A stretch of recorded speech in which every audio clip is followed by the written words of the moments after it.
Hello, good evening and welcome to the Fatback 4 Daily for this Thursday evening. This show is brought to you by Paddy Power, a bookies, a website and an app. If you gamble, please gamble responsibly and remember to do so with Paddy Power. Now, tonight's show is a Premier League transfer committee show. It's going to go on for about an hour and a half. It could be a little bit longer than that if we get into stuff around Timo Werner. But what we're going to do is we've picked out 9 clubs of interest to us going towards the summer, what they need to do to improve, what you think they might need to do in order to improve. And we're trying to make it realistic. So we're not going to say like Newcastle are just going to sign all the players in the world because some fella is taking them over. We're not going to do anything like that. But what I've done is I've taken 3 sides. Keith has taken 3 sides and Chris has taken 3 sides. And I can't remember who my sides are, but when Chris tells you his and Keith tells you his, then I'll know who mine are. So Keith, what 3 sides have you been given for tonight? I've been given Man United, Man City and Newcastle. And I wish you'd have told me the Newcastle rule before I got Newcastle and I might have changed my plans for Were you just going to give me a list of 75 players? Oh, right. Yeah. Okay. A bit like your list. I think they're the hardest to do. Yeah, but a bit like your list the other night of the null and voiders that went down brilliantly. Yeah, 7 pages of Newcastle targets. I'm nearly sure 2 of my teams are Everton, Arsenal, and it may be Leicester. But Chris, show me your teams, who are they? Tottenham, Chelsea and Liverpool. Okay, so I did get Everton, Arsenal and Leicester. You did, yeah. So what we're going to do is, look, there's been news tonight with regards to Timo Werner. He's agreed a deal to sign for Chelsea. Nothing from the Leipzig end, nothing from the Timo Werner end, nothing from the Chelsea end. But we'll have to take it on face value that it looks like basically Timo Werner is going to Chelsea. We will talk about Timo Werner, I guarantee you, but what we're going to do is, instead of making this show all about Timo Werner, which I'm sure other podcasts are doing at the moment, what we're going to do is we're going to have a little chat about him as to what Chelsea are getting, if they are getting him, when we come to Chelsea, and we're going to talk about what Liverpool are not getting by not going and getting them when we get to Liverpool.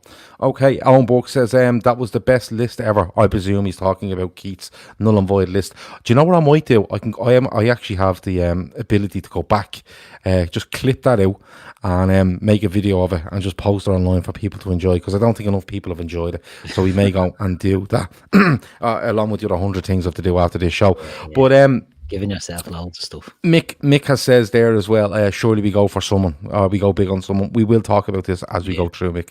We absolutely promise. Keith, I'm going to come to you and you can pick whatever side you want to go with first. So I will, yeah, but before I move, I see Stevie has a comment in the chat there about not forgetting the chat tonight. Apologies about last night. I was all over the shop. It's this comment here. Yeah. Right, Keith, don't forget the chat tonight. Don't worry, I'm in charge of the chat tonight, Stevie. If you have anything to say, or you have anything to bring to the table, bring it, and I'll try throw it up. This first comment after that is Timo Werner is crap. So this could be an interesting evening. So Keith, who are you going with first? Do you know what? I'll get Man United out of the way first. Now, okay. When we're talking about ins and outs at Man United, we don't have to go down into every single player that we think is going to get lollied out there, do we? Just the big sort of outs and what they need to do. Yeah, the big outs, what you feel might happen, and what you feel they may do in the transfer market, or what you think they should do. You can take it whatever way you really want. Exactly. So what I think is going to happen, I think they're outs. I think if it was me now in charge of this, I'd be getting rid of Matic, because I think he's absolutely woeful. He does a job for them and he's a specific type of player, but he's too slow, he's too cumbersome. He'd be gone. I'd get rid of Mata, who I think is a wonderful player, but is getting on in years, and I think, they could do with replacing him. I'd get rid of Lingard because he's fucking muck, and I'd be getting rid of Alexis Sanchez straight off the bat. I'd never want him to play for me again if I was at Man United. But I'd also get rid of Pogba, and that's a controversial one. It's a controversial one, and I think Paul Pogba is an absolutely brilliant footballer. I think he's absolutely phenomenal. I think he's getting too much abuse and too much stick. I think he's an absolutely fantastic player, but he is symptomatic of the problem now at Man United, in the sense that no matter what he does, unless he drags them to a Ballon d'Or type year next year where they're winning League and Champions League and World Cup trebles, I don't think he can balance the negative effect that he's having. And it's when something goes bad, it's hard to switch it back. And I think the problem now is Pogba has gone too far as a negative influence at Man United. So we'd be looking to maybe move him on. Sorry, Chris, you're going to jump in there? I say, plus he's never fit at the moment. That's a very good point. But is he? And is he unfit or is he just acting up because he doesn't want to be there? I don't know. Reaching the lines, I think what happened to Pogba is what happened to Rashford. He was told by his manager he can play through the pain. Yeah. Unsurprisingly, with certain injuries, you can't play through the pain barrier, and that's what happened to him. But unfortunately, the manager's in a bit of a positive role, a positive flow at the moment. People will back the manager. And also, you've made Gav's life easy because the first 3 players out, there's Everton's in. That's pretty much where they go. Yeah, that's it. I can't wait to get on to Everton, and I can't wait to get on to Arsenal. I'm just going to put it out there. But keep going, Keith. I'd get rid of Pogba, but it's not that I don't rate Pogba. I think he's absolutely brilliant, and I think he's wasted there. I think he's stagnating there, and I'd move him on. Now, what I would look to do is there's a lot of talk of swap deals. Juventus are looking for him, and what I wouldn't do this, but I think what could happen at United is they might get like a Rabiot or something off Juventus plus cash for him. They talk about Dybala. They will not get Dybala, I don't think. I think it'll be I think it could have been an Emre Can. He's now gone. I think they could get Ramsey or Rabiot for a Pogba in a swap. Okay. But they're the big ones. Matic, Mata, Pogba, Lingard, and Alexis. The likes of just a quick. I don't disagree with most of them. Just on the Pogba thing though. Now, Chris has made the point that he's never fit. I was on the Football Terrace podcast a couple of weeks ago, and we were trying to rate Manchester United players as Liverpool fans. And I put Pogba in as this, a very, very, very good player. I didn't put him in as world class, because I don't think he is, and that's being honest with you. I just feel that there's too many issues around him. You can't carry to be considered. Well, this is the thing. Would you be getting rid of Pogba because he can't carry a team, or you're not willing to build a team around him? Which one would it be? Well, because if you built a team around him, do you feel he could carry them? I think he could do a good job if you built a team around him. But what I think now has happened is I think they brought in Bruno Fernandes, and I think they'll build that team around Bruno Fernandes to play to his strengths. I don't think they'll accommodate. Well, you don't know what they're going to do, to be honest. But if it was me, I don't think you can accommodate Bruno Fernandes and Paul Pogba. You'd need an absolute bleeding workhorse in there with them. Fred isn't that player. He's a good player, Fred. McTominay is a good player.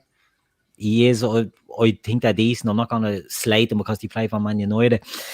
But I personally, again, it's not a personal slight on Pogba. It's just I'd move him on just for the harmony of the team. Now, what you said there, I think you can, if you build a team around him like France did. He wasn't the main player of France when they won that World Cup. He was a top player there, but Mbappe took that mantle on and carried them sort of through to that. At Juventus, he was just a cog in a machine that was allowed to play because of the midfield they built around him. A solid back four behind them.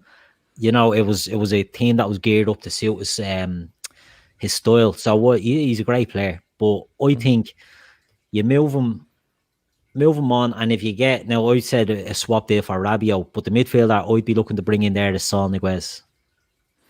Well, the Saul thing was funny this week because he declared he was going to name his new club in 3 days' time, and he has, and it's, I don't know what it is. He's playing FIFA or something, is he? I don't know what he's doing, but he's apparently, I've seen that he started following loads of United players and everything on Instagram, and then he just announced that he's thing. But there's been strong rumours with him with United for around £70 million. He's a player that constantly gets talked about with moves, and I can't understand it. Do you know what? I have said that I haven't put Pogba in a world class team, but I think Pogba would work. You're talking about Bruno Fernandes, like I can't understand why they don't play a Bruno Fernandes off a left, Pogba off centrally, and somebody else off the right behind Rashford. And go 4-2-3-1 and basically say to Pogba, listen, do all your business up the pitch, get back when you can, because that's where it hurts Pogba when he's played in the two and he's asked to be responsible. It doesn't work for him. But is that getting the best out of Fernandez, pushing him out to a left? I think he can play there. I wouldn't be against it. I think they've holes in that team where I think Martial isn't really fulfilling his potential there. I think Rashford is like the littlest hobo at the moment, in the sense that is he a centre forward or is he a left winger? You know, a new left winger. Now, I think Rashford is absolutely brilliant, and I know you sort of put him in the world class. I think category I think he's the best player. I agree with you on that. But I just think that there's Shawnee put in the chat there a minute ago. They're a good coach away from being a contender, Man United, and I agree with that. But they don't have that coach. So what do you do? Do you know what I mean? So with what they have and without, so with what I've done, I've only got rid of maybe 5 there, but that's not including other players, Dalot that might go, and Rojo and all these guys, you know, that aren't really figuring. Smalling's out on loan. Jones, I think, will stay, because you're not going to get rid of everyone. But that's just like 4 or 5 that I'm getting rid of. Now, what I'm talking about, and some of these players are going to overlap because I think City will be looking for them as well, is I'm looking, as I said, Pogba out, Mata and Matic. So that's 3 sort of midfield players. Mata maybe is a bit more attacking. I'm nearly with Man United. I'm overhauling the midfield. Okay. So I'm not doing too much. I'm bringing in Sancho because I think they've got an absolute hole on the right wing that they need to fill. So I'd look at Sancho there. He's linked with them strongly, and look, it just makes sense. You know, it makes sense to go for him. So I'm bringing him in, but I'm looking at either Saul or Rabiot in midfield, and I'm also looking at Dennis Zakaria at Mönchengladbach, and I'm looking at Boubacar Soumaré at Lille. And they're 2 absolute bleeding beasts. They run the bollocks off themselves in the midfield. They're big, they're strong. And I think that type of player with Bruno Fernandes, with McTominay or Fred, and it just solidifies the whole team. With Sancho on the right, with Rashford on the left, and if it's going to be Martial up front, with Igalo, because I think they've extended Igalo, haven't they? So I can't see them signing a striker. Only for 6 At a months. push, Josh King might be the type of player they might look to bring in, but I can't see them going big. So you're looking at 5 out here, and you're looking at Sancho, Zakaria, Soumaré, and either Saul or Rabiot, but that's sort of dependent on the Pogba thing, you know. Okay. So I'm not looking Chris, at much. Genuinely, I don't think they're too far away. Like I said, Shawnee said it there. A good manager there. If they'd have got Mauricio Pochettino in to manage them, they'd be up there challenging. Because you'd have a clear vision, a clear plan. I was saying this to 30 last night. I think you see that's but I think therein lies the problem. If you get this manager in to be up there challenging, I think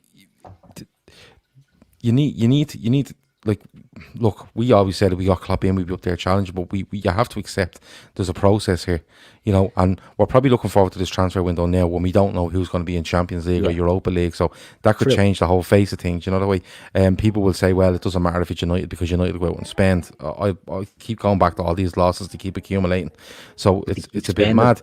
Yeah, Chris, he's gone with 5 out there and he's gone with 3 to 4 in. Is it something you'd agree with? I think it's what they need. The only thing I'd slightly disagree with Sean is I don't think it's just a manager they need. They've got no structure above them. Yeah. And the amount of big signings and big things they get wrong, it's like a running joke now. Ed Wood would get wrong. I mean, the 3 they bought last year were good signings, but in fairness, they weren't exactly rocket science. Yeah, and it wasn't like they got a bargain. No bargains there. It wasn't like they tried to talk Maguire down. They kept going 70 million. No, 70 million. No, 70 million. No, 80 million. Yeah, okay. That's not really. It's not exactly clever. I just don't think they've got the man above them in charge who can get all those deals over the line. I mean, the only one I'm surprised you haven't gone for Sean is a left back. Well, you see, I think Brandon Williams could be a solution there. Look, if I go through their team, I see John was putting the chat there, a good coach would make up a 37-point gap, no chance. I'm not saying that. I'm not saying they'd be challenging us at the 100-point mark. What I'm saying is it moves them to much more of a contender. You know, it puts it shortens. I think it at least puts them down as this flat track bully. Where they can pick the bottom 13 and go, listen, in those 26 games, we're definitely winning 20 silly games. I mean, as I spoke last night on the show to 30, if anyone was listening, and 30 said, you know, they've beaten Man City 3 times this season. They're not a bad team, but they're just, on their day, they're good, and on their off days, they're absolutely malodging, they're muck. And they need that consistency in them. Yeah, they've kind of got that tactic that we used to have under Houllier, which is sit deep, hit them on the break. Which against the big sides, the big six works because the big six, like the Liverpool, Chelsea, Tottenham, we like to have the ball, so we will go at you, and we do run the tightrope. Against Watford and Bournemouth and teams like who they've dropped a lot of points to, they'll go, okay, we'll sit back as well. We'll take a point. We don't care. We don't mind taking a point against Man United. It does us, and that's where that's the big thing Solskjaer's going to do this year is find a way of getting more wins against the also-rans, because the tactic he's got against the top six. To be fair to him, they work because he got a lot of points against the top six. It's very but against the sides he should be battering, they are anyway. Yeah, and that's where because they're the scalp, Chris, and we were like that for years. It's Liverpool, and we weren't at the top, but we were still the name. And the small teams knew they could get at us and take a point. Arsenal have it, you know, they're a big name, and the teams now they've a soft underbelly. United are getting that now as well. That they're you know, they're still the big name, but they're not as, you know, teams aren't going to Old Trafford now beaten before the first whistle. They know they have a chance of getting things, and it's absolutely undermined them as a club that they're so easy to get at. Now look, I'm not on here to be a cheerleader for Man United. I fucking hate them, but what I'm saying is you did a good job. Yeah, I know. But what I'm saying is if you look at their team, right, a potential team of De Gea in goal, Brandon Williams left back, Wan-Bissaka right back, Maguire and Lindelof, look, they're not the best centre backs, but they're certainly not the worst, right? And Bailey, who's good, but he's made of biscuits. If they can get him in, right, fair enough, they might be able to do something there, right? So you've got teams there, and if young players coming through there, like Tuanzebe and all that, they do right.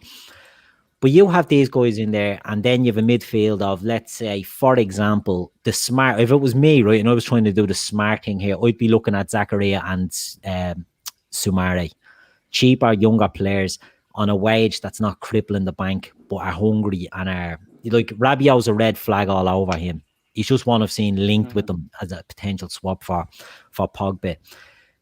I'd be looking at Zakaria and Sumare in the midfield, even one of them running, big strong runner. McTominay, big unit, but can run and can get about the place. And he's a local. Well, I know he's Scottish, but he's born around there as well.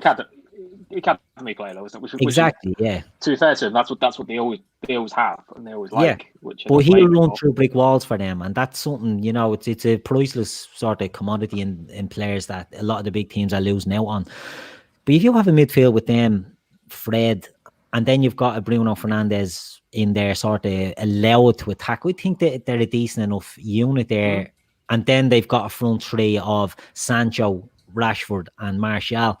Look, that's a good team. It's not a good, it doesn't address the squad depth, but they do have young players that are coming through. You make a very, very good argument for it. I'll be honest with you. It does come back to the coach, and it does come back to the structure above them. Yeah. You know, I'm a bit surprised you haven't looked at centre half. I think you can make an argument. They spend too much money on Harry Maguire, and I think if anyone thinks they didn't, I'm not too sure. But when you look at it, Lindelof, Bailey, Phil Jones, Smalling might be coming back off loan. I don't think either of them. I don't think it's enough at centre back. And like you said, teams will sit back and hit you on the break. And what do? They bypass your midfield. Yeah. And they just try to get at your centre halves and get them down channels all the time and try to expose it. And I think that might be a worry for them.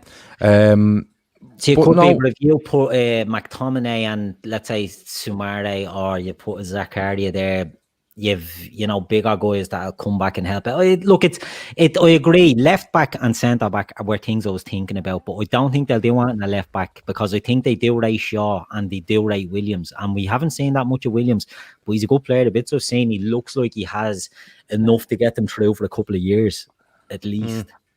To me, I'd have sold Shaw and got a replacement for him, but have Williams as the main man.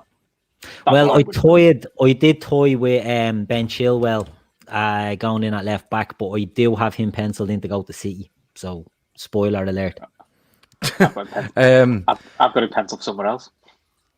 Let me see. I don't have a pencil, so I'm the odd one out here. Let me see. I've just seen someone there. Phil says, guys, your connection is shocking. I'm presuming that's on Periscope, which has given us problems over the last little while. If it is on Periscope, Phil, looks like this guy's name is, literally just get off Periscope, go onto YouTube, type in LFC Daytrippers, and you'll see it live there. It seems to be coming through perfect on YouTube from what I can see. If anybody can let us know on that, let us know. But Periscope seems to be acting the maggot over the last little while. But look, Keith, last question for you. Say for argument's sake, they put that together, or the vast majority of it together. Where would you expect them to finish? Sixth. Okay. They're still not making massive strides for you, but it's a much strides. I think that team would make strides, and I think it would get into the top four. To be in all joking aside, but I think the manager is what holds them back, and I think the manager will be what holds them back until they replace Solskjaer. I do think that it's going to take more, and it's not just Solskjaer, as Chris has said. It's the structure there. It's Ed Woodward, but he's not going anywhere. People seem to think that Ed Woodward is sort of dispensable there to the Glazers. He's their man. He's nearly bulletproof there until they sort of really can get someone else to do it. He's not going anywhere. So I think they need to accept that Ed Woodward is going to be there for better or poor, richer or poorer, you know what I mean? So I think he's there, and I think Solskjaer is there, and that's what will hold them back rather than the players. They can do what they want with the players, but I think if they, one or two signings and they've a really good 11 with a couple of players in reserve that can come in, but there's more changes needed there. There's a mentality thing that they have to fix before anything else. Yeah. Okay, fair enough. Ryan Gould says he's just heard that Chelsea are willing to pay a release clause, but in instalments, which Leipzig have rejected, apparently. I don't know how true that is. Chris Richard says, well. Richard says, Werner to Chelsea lads, where do we go now? We'll get on to it, Richard. I don't think there's any need to panic though. I am shocked by it. I was asked on the Football Thursday today, where do you think he'll go? I said 8, 9 out of 10 to Liverpool. I couldn't see him going to Chelsea because it's Chelsea, and I feel they need a big rebuild. But somebody did say to me following the show, listen, not a big rebuild, but they need to find an identity, I feel, especially in the attacking areas. But somebody afterwards said, yeah, but he might offer them a load of game time and they might go all out and throw a load of money at him, and that seems to have come true. So I don't know, I was talking shy. So that's United. It's a good idea. I like it. I like the type of players you're trying to get in. That's how I do it, I'd still be a little bit big 300 grand a week merchants, which is what I think ultimately they will do with the Son, Aguez and the likes of that. Yeah, it's still the centre half issue that I'd be worrying. Chris, I'm going to come to you first. You can give me whatever club you want and we'll go from there. I'll Tottenham, because that was, as I jokingly said to you, they won't do anything because they've got no money. Right. So I hadn't seen they've just got £175 million loan out. Probably backs that theory up. So with Tottenham, I'd look through it and I've done a bit of a buy to sell strategy, which is I've looked at who is realistically going to leave them. And I'm basing this on the fact that they're going to keep Harry Kane for another year, because I personally don't think anyone can afford the figures they're banding for him, especially in a COVID world. And they're not likely to do a deal on him either. They're not going to do him any favours and let him go cheap. Yeah, so, I mean, the only players I've only got 4 leaving. One would be the goalie, Vaughan. He's like third choice. His contract's up. They'll get rid of him. And then the other I would get rid of is Sergio Aurier, because I think he's garbage. But for some reason, he's still highly thought of on the continent. So actually, they'll still get a fairly decent fee for him. Yeah. Danny Rose, because he just doesn't want to be there. I think he's a man who's fell out of love with football. And I think for him to get back to playing football the way he wants to, he needs a new challenge. He needs somewhere else that's not. Well, he was on loan at Newcastle, isn't he? Yeah. Well, it says it all really. He's on loan at Newcastle. He's still got another year in his contract, and he wanted to go last summer, so he doesn't want to be there. Mourinho would have to get rid of him in January, so they don't want him. I'm taking him to Newcastle just for, give you the heads up on that one. You can have him. And the other one I was getting rid of was Eric Dyer, because I think he's one of those players. I think he's run his course. I think he's gone really stale, and I think he needs a new. He just needs a new environment, something to get him going as a player. But to us, he doesn't really play for Tottenham. It takes a lot of injuries for him to play now. It's too slow. You get the impression for Tottenham fans: is he a centre half? Is he a centre mid? Eric Dyer. Yeah. He's a centre back. They don't want him. Centre back, but they play him centre mid. So he's too slow at centre back, but as well, he's too big. Yeah, but it's easier to be slower at centre back than slow in midfield. Yeah. In today's game. The one thing I'd say about that, I'll jump in. Sorry if I cutting across you, lads. Eric Dyer, I do agree, is muck. I wouldn't be surprised to see him going back to Portugal or something, to a slower league. Yeah. Because he came up through Sporting, didn't he? Came up the youth teams over in Portugal. He might go back there. I think the Premier League is too quick for him at centre back, and it's too quick from a defensive midfield as well. I could see him dropping down a level in the Premier League. I could see him going to a team that Everton.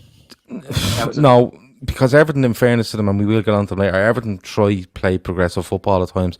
I'm thinking of somebody like a Burnley, that he could go in and sit at centre back and go, yeah, I'll just sit here and defend all day, and we defend on the edge of our box. Yeah. So he might work at Sheffield United with their he may do. Bollocks, overlapping centre backs. But I think if they get into Europe, they're going to need some depth, and that's probably been an experience they would like. So they're the ones I'm getting rid of. I'm not really getting rid of many. Yeah, surprisingly. There isn't a lot to get rid of. The rest of them, I'm looking at the team thinking the one thing they need is fullbacks. Because what about Vertonghen? Is he not out of contract? Apparently, yeah. Somebody, Barry Devaney says his contract is up. I have him at Newcastle as well. Surprisingly, the last time I read, he was going to sign a new one.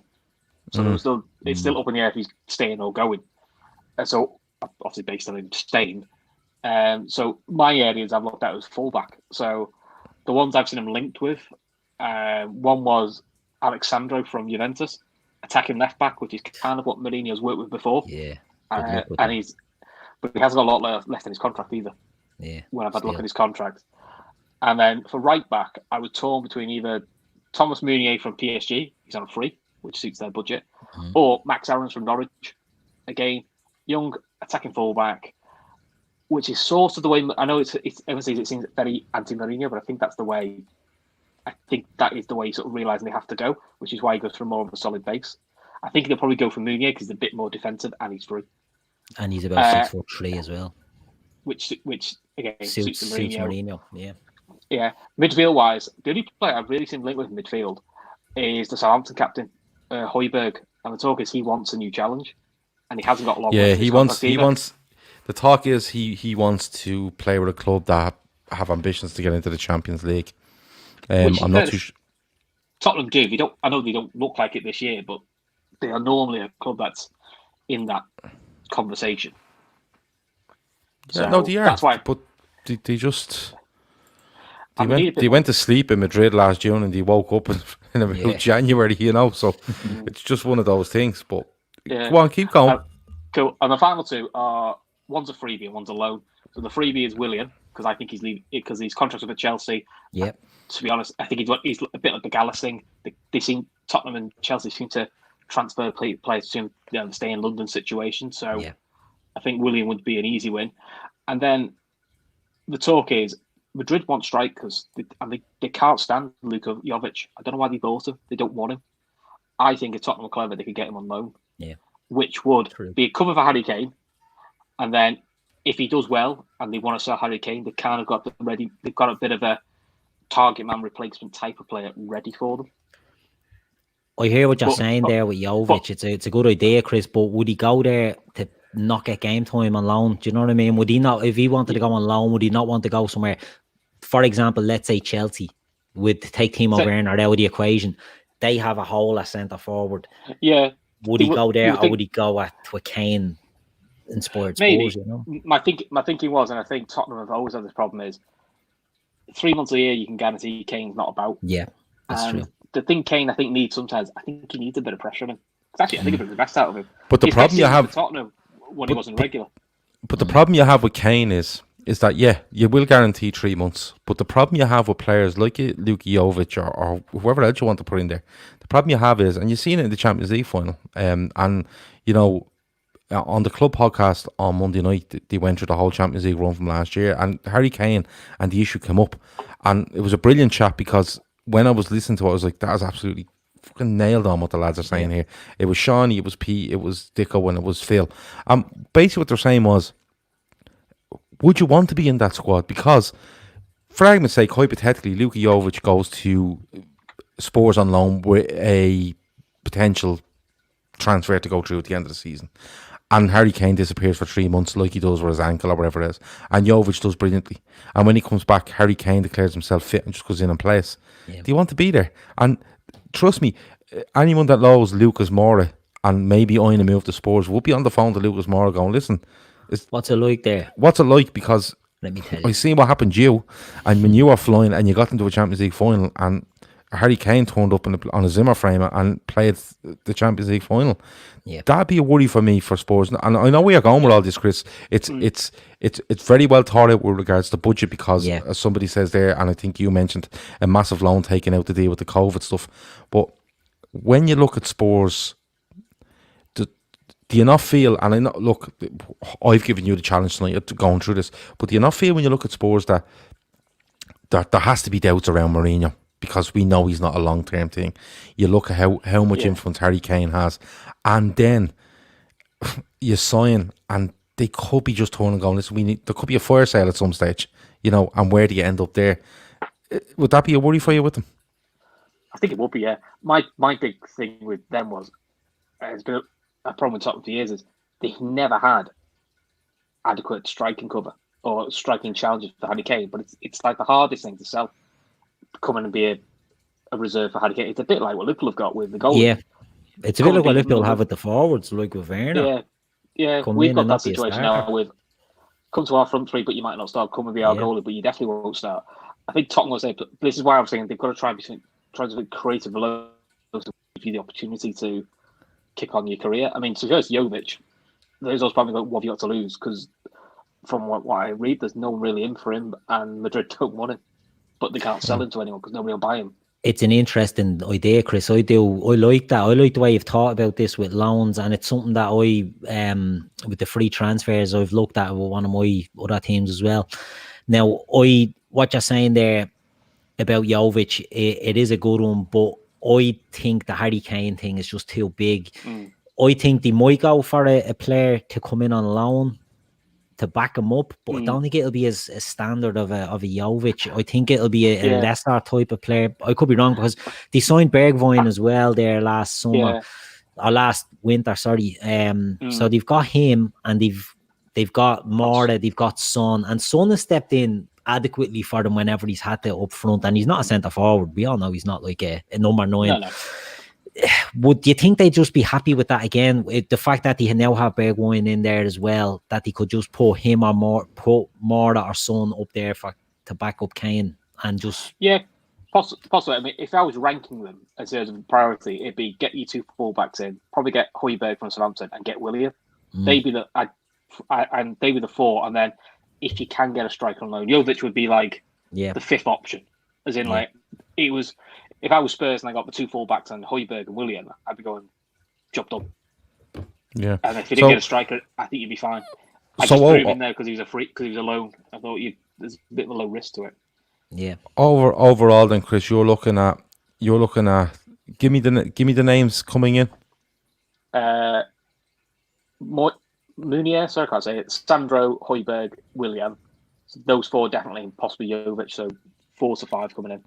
Okay, and a couple going out that aren't good and don't want to be there. 4 going out, 3 for money. Yeah, okay. You wouldn't get a bleeding bus ticket for the price of the sales you're getting rid of there. You know yeah, but I think it is. It's definitely manageable with Willian and Jovic being alone. Munier's on a free. Sandro, he's going to cost you a few quid, isn't he? Yeah. The room for Sandro Højbjerg is they're both around the 20 mark. You're not getting Højbjerg for 20 million. Yeah, but he could have something in the Southampton contract, you see. But true. I'll ask you the same thing, Chris, as I asked Keith. If Spurs were to put those plans in action, where would you expect them to be at the end of next season? I expect to be the top 4 hunt, but not much. Top 4 hunt, but you're not guaranteeing me. No. Top 4. No. Sean, you lost him. Go on.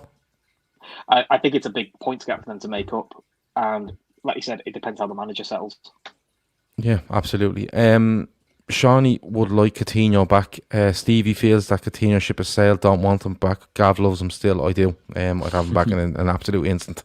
And I've boggles my mind that people wouldn't take Philippe Coutinho back. Forget what he done.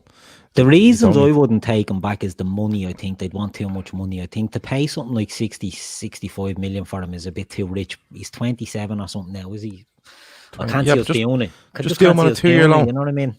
Do him on a 2-year loan and you can do it. And that's where I think we might end up. I won't, whoever has Liverpool will go through that, but I'd take him back for the player he is, but I just think the money is. Yeah, but you do him on a 2-year loan and he probably only has a year left on his contract at Barcelona.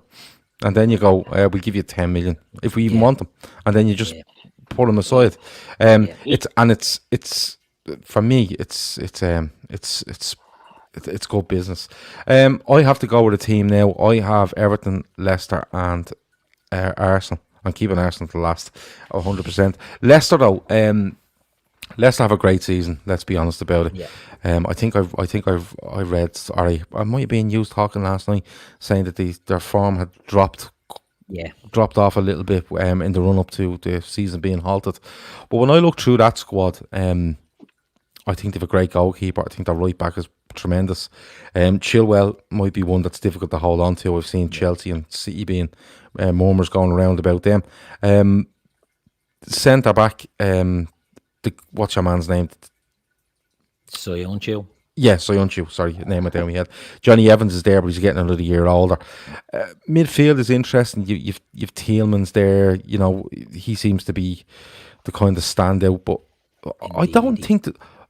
Indeed, there's the other guy that just goes around hurting people. Chowdhury. You've got Madison. You have, and the guy in the left wing is really good. Dennis Praet. No, the young lad. He's scored a couple of goals. Gray. No, not him either. No, the other. Barnes. Harvey Barnes. Harvey Barnes. Yeah. And you look at the nucleus of the squad. I think it's really good. My biggest worry. And my biggest worry for Leicester is Brendan Rodgers, right? Yeah. And I'll tell you why. I have an awful feeling, and the COVID thing might help him because it might restrict what he can spend. I have a feeling Rodgers might go. He might try to get from A to D and just try skip B and C. Yeah. Where the logical thing to do is to just pick off 1 or 2 players to add to that squad, i.e. a really good backup for Jamie Vardy, because Jamie Vardy, as good as he is, he's getting on in the years. You know, you've seen him pick up a couple of injuries this season that you wouldn't usually see him get, and you need something there.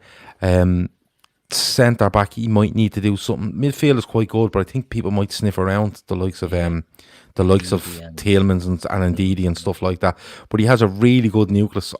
I think he should be looking. If it was me, I'd be going for 2 or 3 players. I'd be trying, like, you see Damari Gray and you see Harvey Barnes, and then you look, what else have they got? Have they got a wide player? I think they should go for someone out wide. Spine Coppe is talking about Lallana to Leicester. I don't think that'd be the worst move for the football they play, because they do like to control the ball, and they do like to do things like that.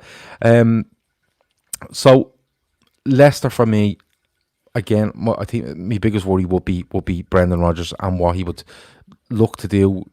He'd look to go too quickly, you know, because Brendan Rodgers, like, I've no problem with Brendan Rodgers. I think he's done a really good job at Liverpool. I think he stayed that extra bit too long, especially after the Stoke defeat. But I just find that I think he might get exposed in Europe, because he has done continuously throughout his career. Problem with Brendan Rodgers is Brendan Rodgers and his opinion that he has of himself. He's like fucking Icarus. You know what I mean? You think he can go and he can touch the sun, and he won't be able to, because he thinks he's much better than he is. And I agree with you there. I think he could be the one that, lets them down.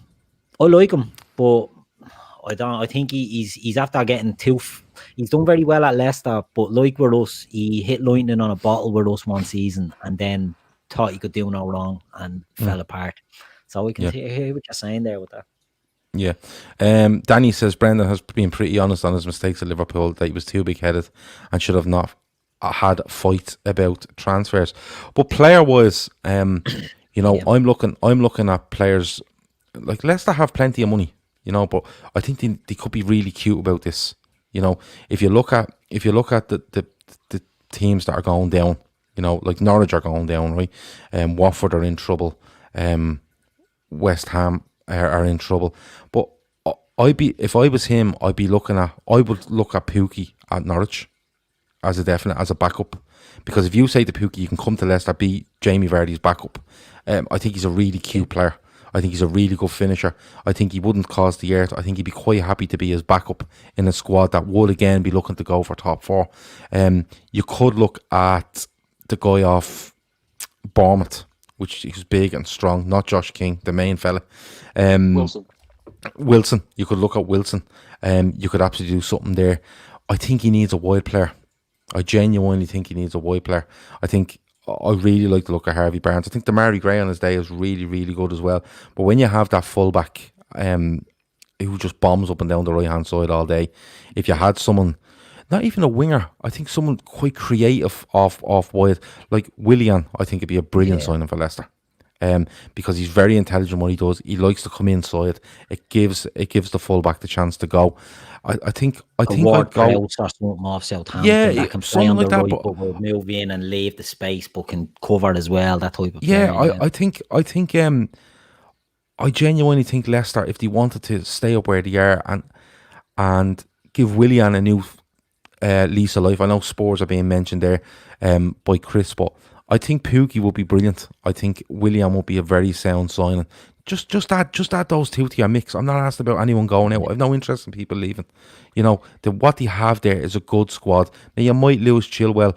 You should just go and sign Bertrand off Southampton, in my opinion. But now he might go further afield. He may go around Germany, but I think when he goes too far, he worries me. He absolutely worries me. So my three, I think, two for Leicester, it definitely would be Pukki, it would be Willian, and then you'd be looking at a centre half, and I think you have Johnny Evans there, you have Soyuncu, you have him there as well. I think the guy that was there, Wes Morgan, I think he's done for, isn't he? That'll be him. Yeah, he's gone at the end of this. Jose Perez is the other man out wide. I don't think he puts in enough. No. I think he just a purple patch at Leicester, and I think after that I wouldn't be too mad on him. Centre half. I'd have to have another little think about the centre halves. You go ahead. When Leicester signed Soyuncu, right, they brought him in from, I think it was Freiburg in Germany, right, and everyone was linked with him, and he sort of went off the radar. And then Leicester signed him, but they also signed another centre back at the same time, Filip Benkovic, went on loan to Celtic. Yeah, he's very highly rated. So unless they're going to look at maybe moving him up the pecking order and saving money, they might have the answer there. Like when they sold Harry Maguire, everyone's like, "Oh Jesus, what's going to happen?" And then Soyuncu came into the team and nailed it down. So maybe they feel Benkovic is able to do that as well. I don't know. I think you mentioned Celtic there. I think they should go and have a look at Ayer, who plays up there, a centre half. He's a young player. Yeah, he's a young player. Well, Julian, I'd have me doubts over. Chris Pross says maybe Minks for Leicester. It's not a bad show, but Ayer is a young player that Brendan Rodgers, I think, knows. I think he might have been there while Brendan Rodgers was there. He's young, he's athletic, he's really good in the ball for a tall man. He can come out and play, but he's a really good defender. That he's fucking hard as nails. I think he's I think he'd be absolutely he'd be off the wall for Leicester. Now, people will say it'll cost you a lot of money. It won't. This is Celtic. You go up there with 15 million quid, they're going to sell him to you. And I think you put him in there and you basically say, listen, you learned the Premier League off Johnny Evans for a season, and then we put you in there with Soyuncu, and you've a brilliant pair in there. They're big, they're physical, they're strong, they're willing to defend, but they're good in the ball at the same time. I think that might be a real thing. So for me, I'm not making massive changes at Leicester. Brendan Rodgers needs to just kill the Jets, relax, and just bring in Willian on a free, bring in Pukki off Leicester as a really good backup, because you have the pace in the other lad they have that missed that sitter at City. He used to play for them. You know who I'm talking. Yeah, Ian, you have the pace in him, but you have someone very clever and very good in around the box, and really good off the ball as well in Pukki. So Pukki, Willian, and I are off Celtic, and I think they're absolutely fine. Keith, back to you. Who's the next club? Right, I'm going to do Newcastle next. Now, okay. I think Newcastle are the hardest ones to do, right? And the reason I'm going to do them next is because a lot of the names we have are names that have been mentioned. Now, doing the outs at Newcastle, we don't know how they're going to be this summer. I don't know what they can do with the new owners and what they will do, right? But I went through their squad and they've a load of shy, right? They've got absolute chocker block with muck. You might... Are you going to go on the pretense that these are being taken over and they're just going to spend a shitload of money? Because I have reservations around that. Exactly, and that's what I'm looking at now. I've done a quick list, right, of players that I think they have there that they could move on, and I've got Manquillo, Dwight Gale, Muto, Henry Soivet, Isaac Hayden, Jack Colback, Kieran Clark, Andy Carroll, and Joe Ellington, right? Now, Joe Ellington was a big money signing, so they might hold on to him, but it depends on what manager is in there, if they might look to get rid of him or not. Now, that's just getting rid of players that are sort of linked with moves away. Now, the big problem they have is that the younger the Dembele and Longstaffs is being linked with Udinese. Matty Longstaff, because he hasn't signed his professional contract or something yet. Okay. And what they're looking at there, Udinese want to sign him and then loan him straight to Watford. Yes. And probably never set foot in Udinese or be seen in a bleeding jersey for his career, that way. So I think Newcastle are worrying about that. Yep. I'd be trying to get him to tie it down, and Sean Longstaff, I'd be looking at making sort of nearly central in the team, like a central figure in the team. So I'd be getting rid of a load of shite, and I'd have had more on that list, like Matt Ritchie and John Joe Shelby, but they only signed new deals or are set to sign new deals. So there for Federico Fernandez signed a new deal or is due to, so like they're signing up a lot of their dross as well, unless they're just looking to sell them on. I don't know, but that they have a squad there that you could overhaul the whole lot of it. The keeper, Dubravka, isn't great, but But do you, like, before you get into these players, and I'm sure you have a list of length of your arm, right? Do you not feel that, look, I can't see these coming in and just spending all over the shop? What I think they'll do is, I think they'll spend, but they won't. When Abramovich came into Chelsea, he went and spent, didn't he? Before Mourinho came in, it wasn't Ranieri's the manager when he first came in, and they were buying Glenn Johnson and they were buying, a lot of players, bang, bang, bang, bang, bang, for big money. When Man City done it, they signed Robinho, they were trying to get Kaká, they were trying to get everybody, but they had a lot of shit, and it took them a while. And I think that's what sort of... Are you on the dishwater tonight, Gav? Yeah? No, it's not. It's a frosted glass. I'm laughing at Stevie. He says, what, you drink a dishwasher? No, it's one of those frosted glasses, that become ice cold really fast and stuff like that. It's all those shit.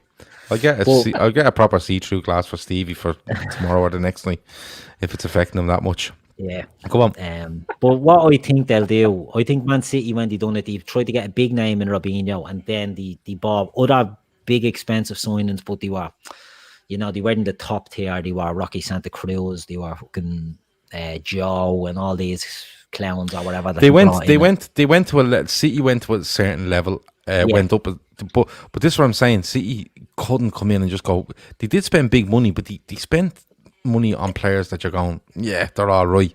It was gradual when they were getting Yaya Toure, David Silva, Sergio Aguero, and they're the ones, Vincent Kompany, they're the ones that lasted with them as well, wasn't it? They're the ones that they built around. And I think what you might get, That's a great point, and that's what I'm sort of thinking. And a lot of the names that have been mentioned in here are on my list for Newcastle. So I'm looking at Meunier, I'm looking at Willian, I'm looking at Pedro, all on free transfers to trade them. Vertonghen, 4 of them, free transfers. Right? Yeah. But giving them Makes whopper money. Makes absolute sense. So they'll get big players in there at the start, right? So Willian, Pedro, Meunier, and Vertonghen. Of Danny Rose staying on there, he's on loan there, getting him to stay on. Now, other players I have linked on my list, and the problem is they won't get them out. They've been linked with Shaqiri. So you have Pedro, Willian are 2 free wingers, and Shaqiri. I think if they were looking to make a splash, they go for Coutinho. Yeah. If they get Pochettino in. If they get Pochettino as their manager, I think Coutinho's their marquee signing. Had him at Espanyol. Yeah, so you're giving me plenty of names, but you're not going absolutely rash on this. It's too hard. That's what I'm saying. I don't know what way they're going to do it. Yeah. Do you know what I mean? Fair You enough. can go down the Pedro and Willian for nothing. Yeah.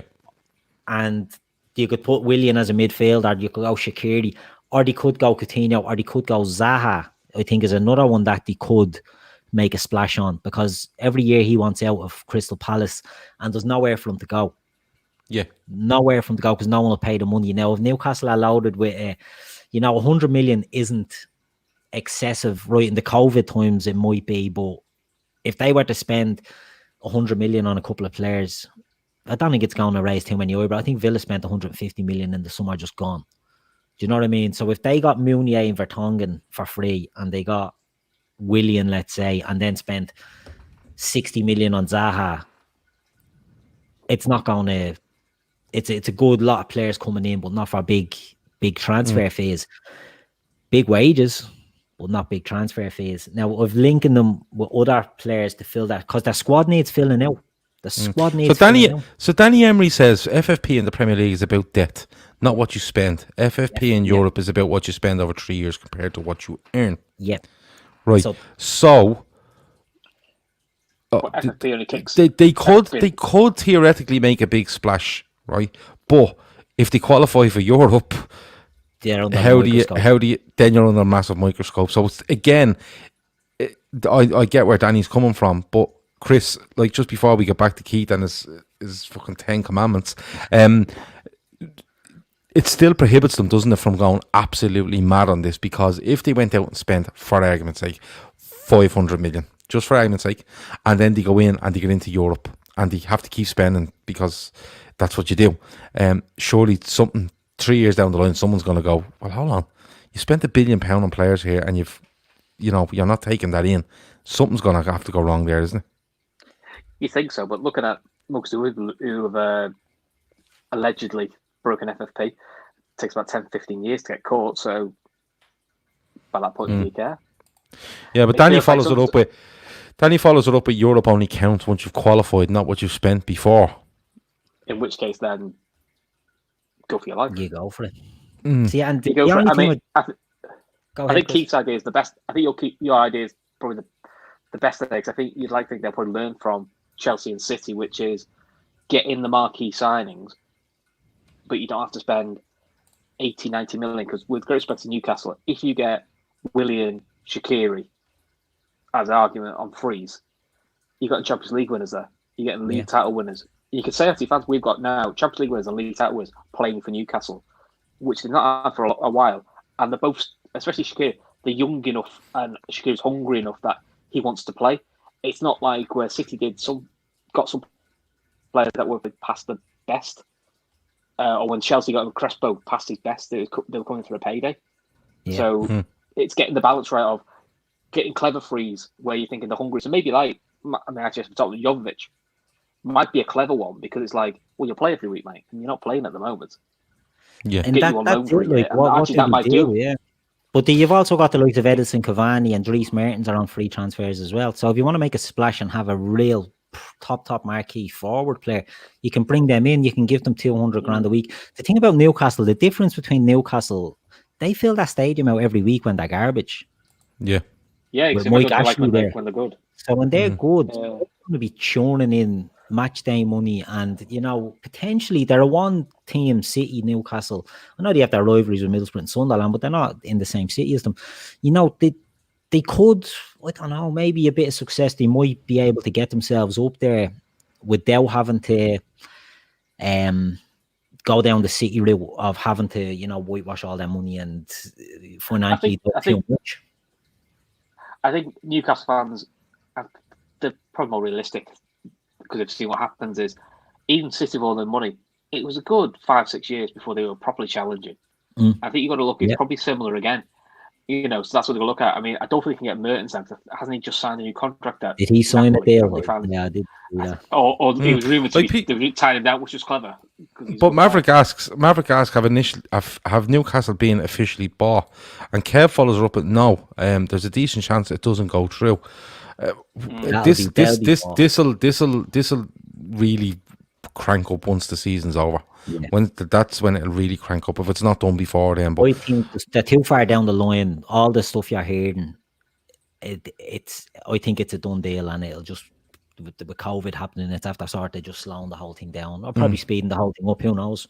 Yeah. Maybe so Keith, with Newcastle, because we're nearly an hour in and we've done 4 games. So what I do is I'd bring in Willian, I'd bring in Pedro, I'd bring in Meunier, and I'd look to bring in Vertonghen. I would bring in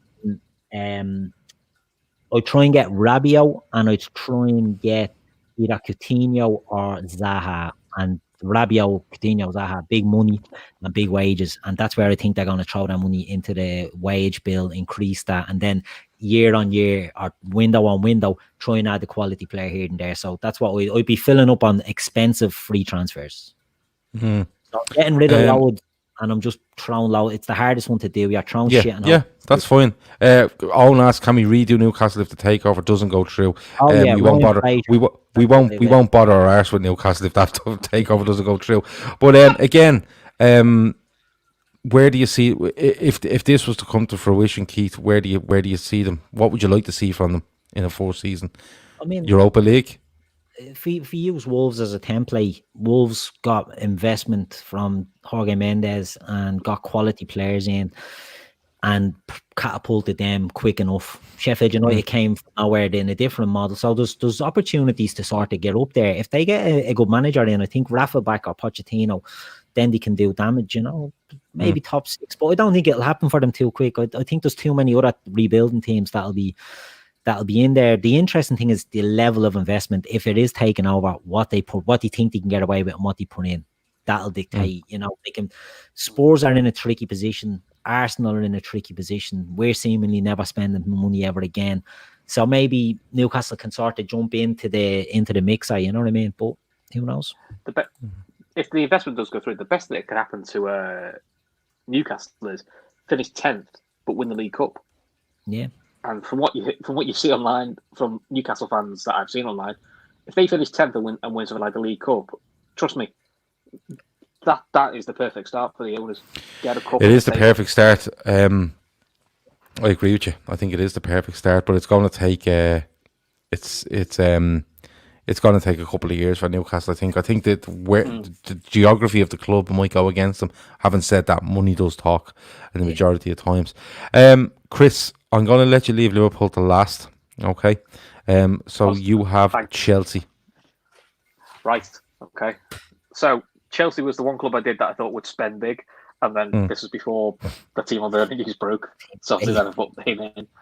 So I've got for Chelsea 6 players leaving.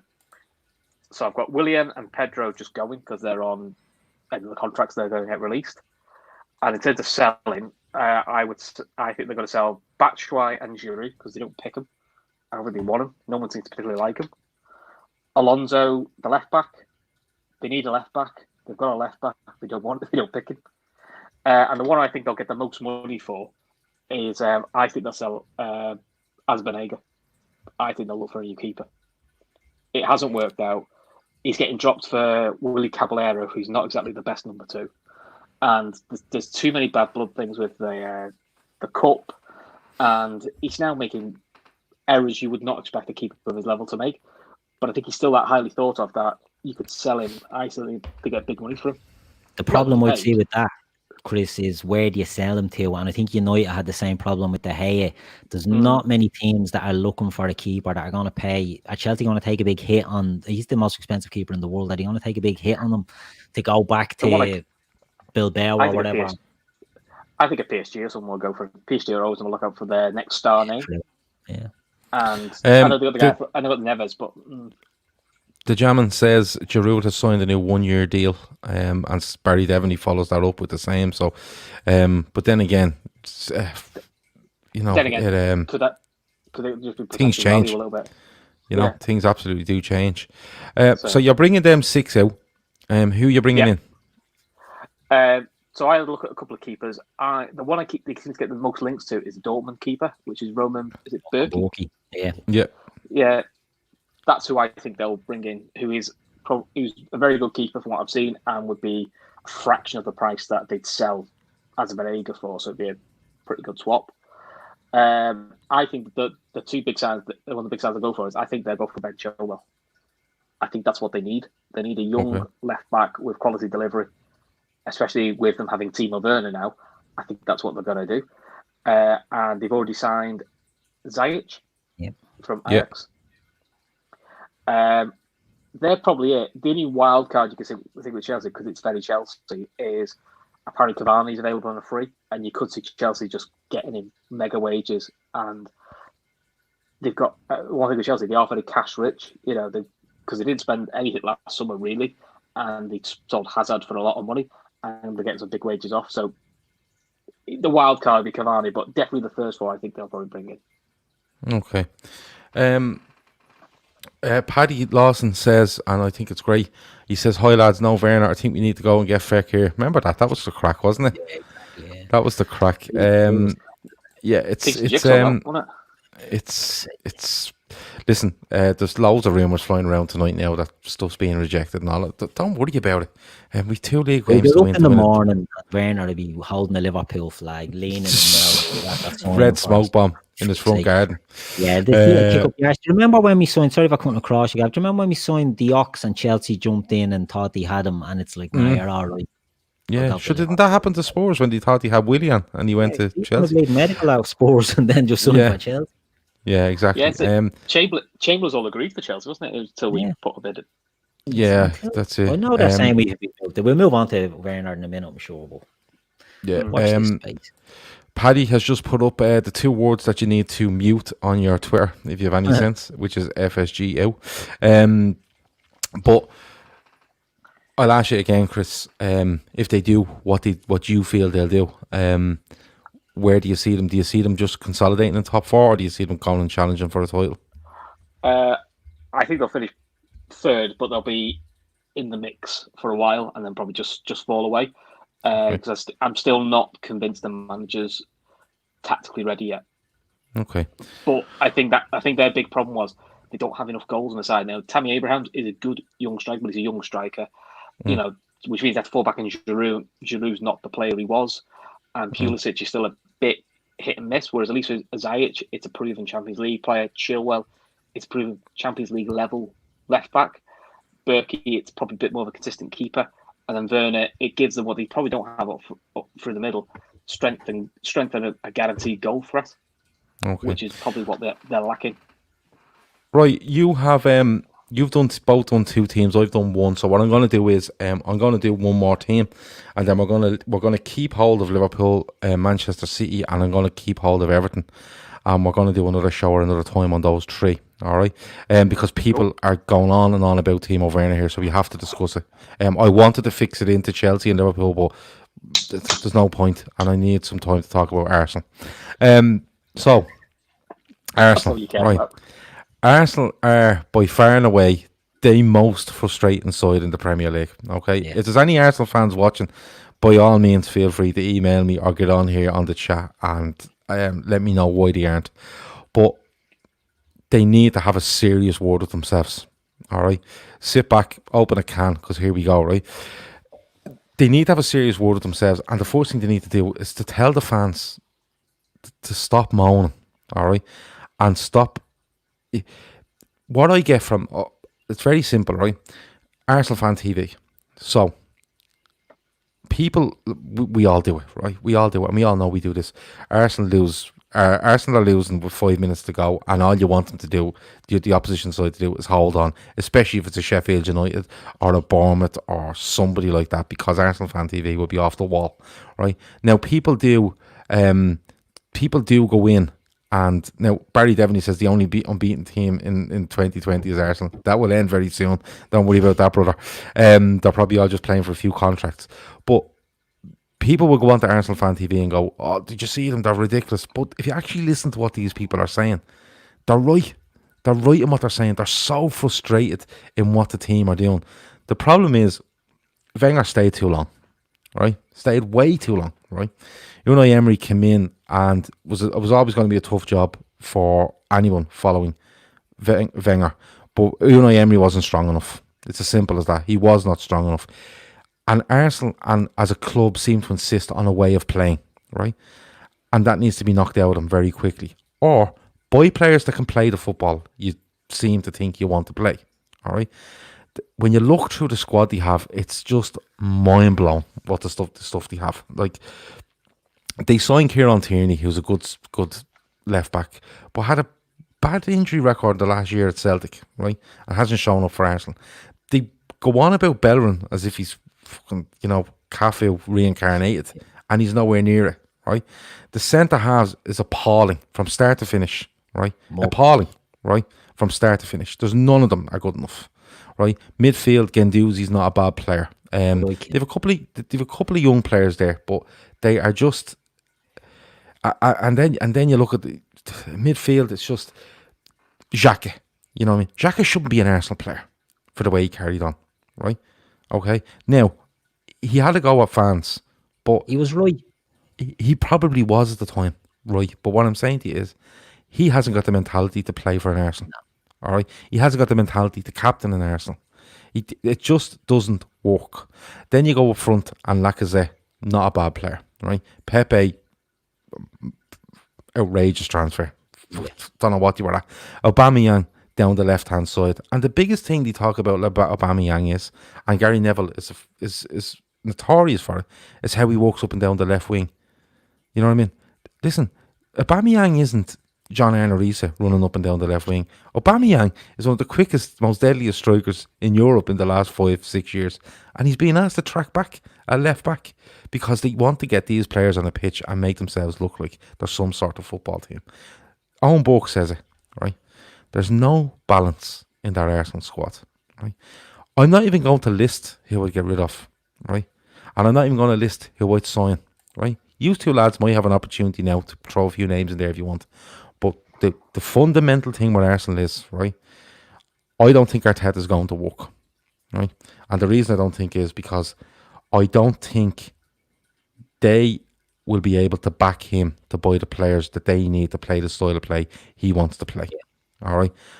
And I don't think and I could be wrong, I don't think he will be brave enough to go away from what his ideas, all right, with the squad that he has there, if he has to stick with the majority and say, listen, we need to go a little bit more direct. We need to go 3 at the back. We need to go 3 holding midfielders. You know what I mean? They either need to back him massively, or he needs to change the way he's looking to get them to play. And I can't see either of them happen. And that's where they're in trouble.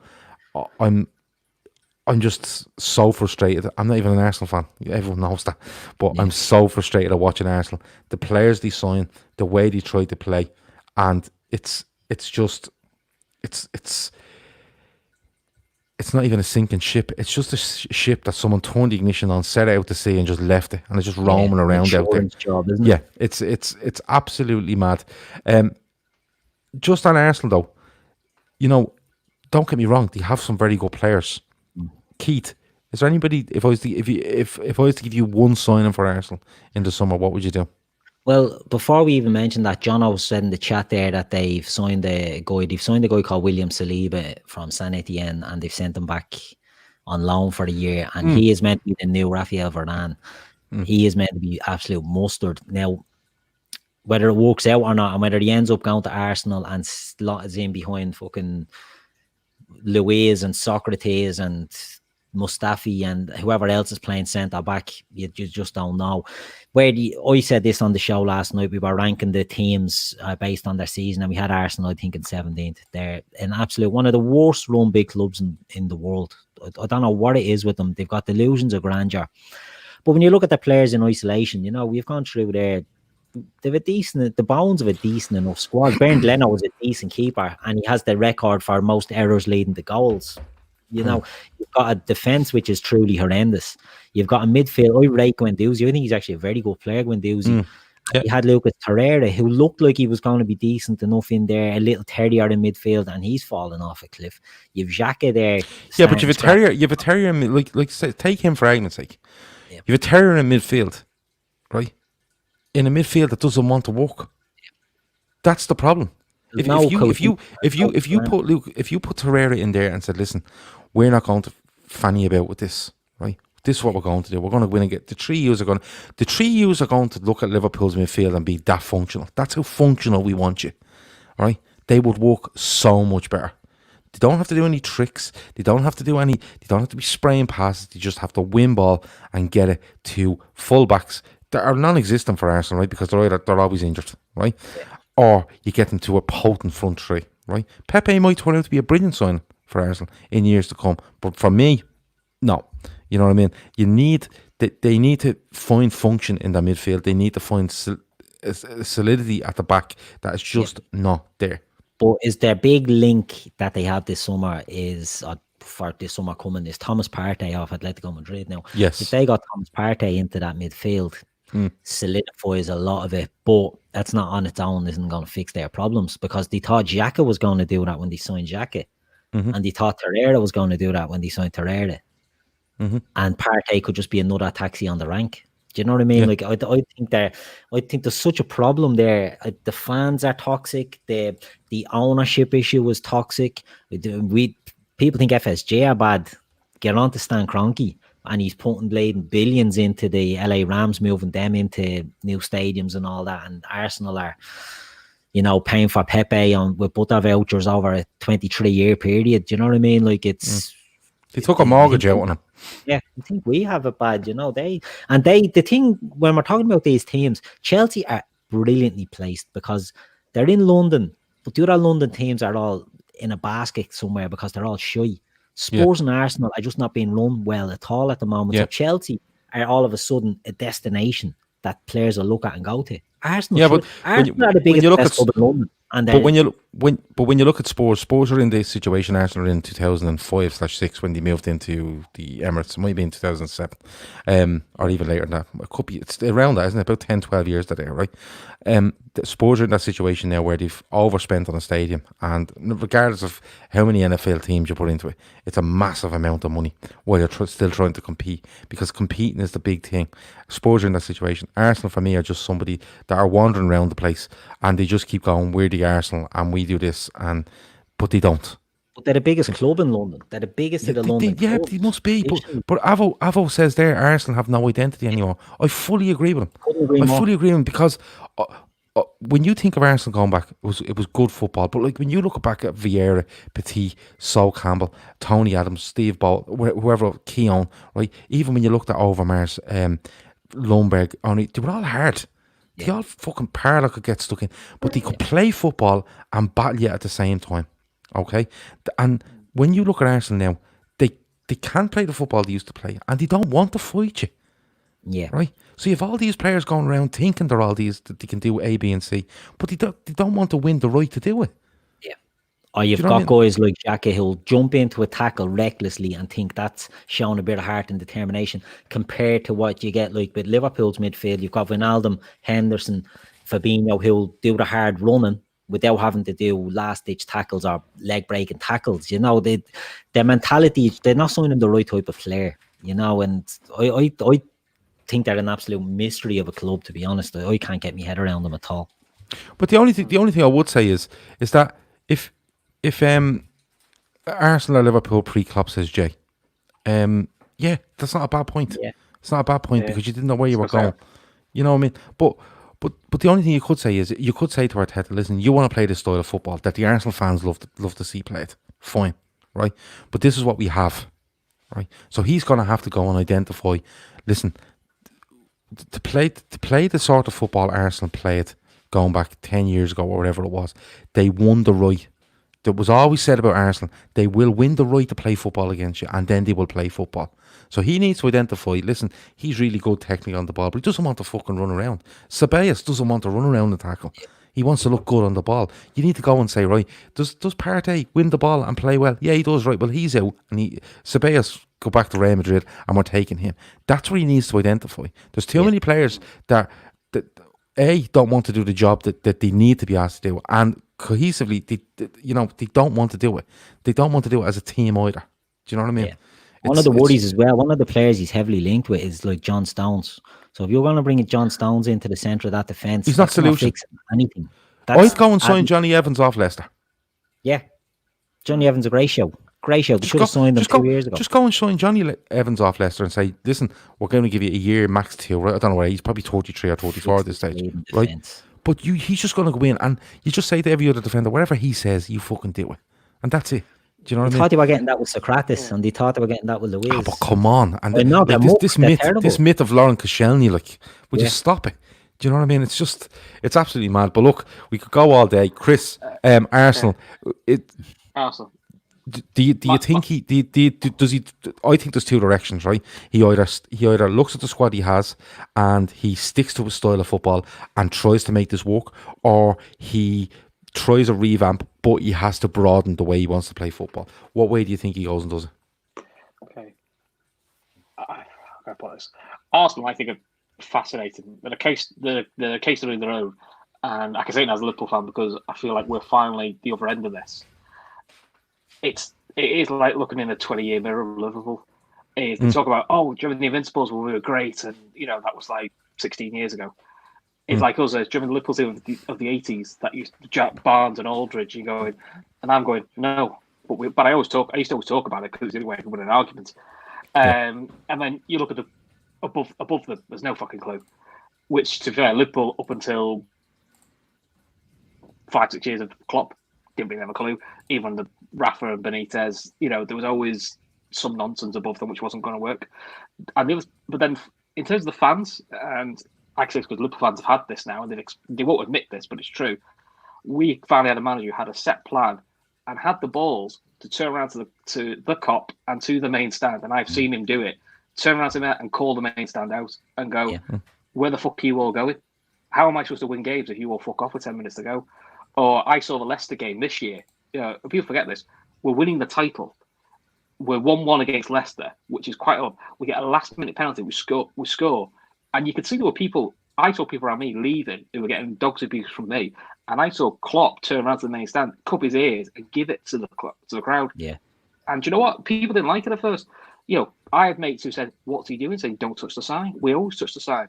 What we're doing is, this is the Liverpool way. This is how we do things. And I think that's the problem the likes of Rodgers had, which was, we have to do things the Liverpool way. And I feel with Arteta, we have to do things the Arsenal way, the Arsene Wenger way, the Pep Guardiola way. It's like, no, you have to do the way that wins. The way Klopp plays is brilliant. Liverpool, the 80s didn't play like this. The most successful time in Liverpool in the 80s, 70s, we didn't play this style of football. It was exciting, but it was different. And I think until they find a manager who's going to do that, to me, Arteta feels a bit like the second coming of Kenny, which is the romantic appointment. Yeah. The only thing I would say is that he's a fairly clean slate. What I mean by that is he did play for Arsenal, and he went off and he's learned his trade under Guardiola, and there's not many better that you can learn your trade under. So he is coming back, but my hope nearly take some of his David Moyes Everton leading years into. My hope is that he doesn't come in and go, I have to manage as Arsenal would expect me to manage. Yeah. Like, I would hope that Arteta goes into that interview and goes, listen, see all this tapping it around and stuff like that. We will try to get to there, over a period of 3 to 4 years, because we have to keep trying to compete while trying to improve. But at the same time, if I want my centre-back to launch that 70 yards down the pitch and get a team turned around, because I think that's the best tactic, that's what I'm going to do. And if 60,000 people out there don't like it, tough. You know what I mean? Because when I walk away with a 1-0 win or a 2-1 win, I know what I'm doing is right. And I see these players every day of the week. I just think they're an absolute basket case. And I think I feel sorry for Arteta, because I have a feeling, unless they're extremely patient with him, I think he's on a hiding to nothing. And I hope for his sake he's not, because I think he has the right idea about football, but I think the restraints he has at Arsenal, a fan base, especially within a stadium that only want to see a certain way played, they want to see a way played like Arsene Wenger played, but they didn't like the Arsene Wenger way at the end. You know, so they don't really know what they want. It's absolutely off the wall. Listen, we'll do Arsenal again, I'm sure. I've told Terry that I want to go on to football terrace and talk to Arsenal fans as well. I don't think that'll be allowed. I think someone will end up being arrested. But last 10 minutes, lads, and the Timo Werner stuff we have to get on to, right? Peter Jones asks, have I missed the Werner chat? You haven't. I waited for you, Peter, to arrive before we get into it. So, reports. So just bring anyone up to speed that's watching and doesn't know what's going on. Liverpool, of course, touted with Timo Werner for a long time. Apparently he'd had Zoom calls with Klopp. Klopp had booked him a hotel in Blackpool so they could go on the waltzers, all that sort of stuff, right? It was literally, you know, looked like it was nailed on. There's been bits and pieces about buyout clauses and when they're up and will Liverpool pay and stuff like that. The latest today is that, and it's from journalists. I haven't seen anything official from Chelsea, Leipzig, Timo Werner. There's been a lot of reactionary journalism, like, oh well, he was offered this by and Liverpool killed their interest, and you know, it's spoofing basically.